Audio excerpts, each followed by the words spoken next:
అండి ఒక surprise collection అన్నమాట. సో ఇందులో మనం రెడ్ కలర్ చేసిన దగ్గర నుంచి అసలు ఫేమస్ కలర్ ఏది, ఫేమస్ కలర్ అసలు ఈ కలర్ ఎంత ఫేమస్ అయిందో మీకు తెలుసు.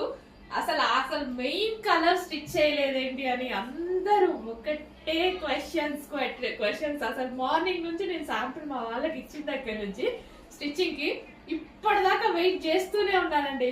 బట్ స్టిచ్చింగ్ చేయడానికి కొంచెం టైం పడుతుంది కదా వాళ్ళకు కూడా.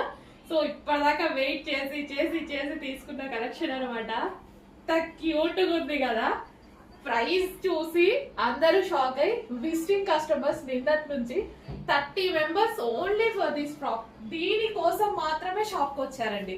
దీనికోసం లేదండి ప్రీ బుకింగ్స్ అని చెప్పి, లేదు ఒకసారి డ్రెస్ చూస్తాం మేడం అనేసి అంటే ఇట్లా శాంపిల్ చేసాం కదా, ఇది చూసి అందరూ ఆర్డర్ ఇచ్చేసి వెళ్ళారు. అసలు చాలా హ్యాపీగా అనిపించింది. ఏదైనా మనం చేసిన మోడల్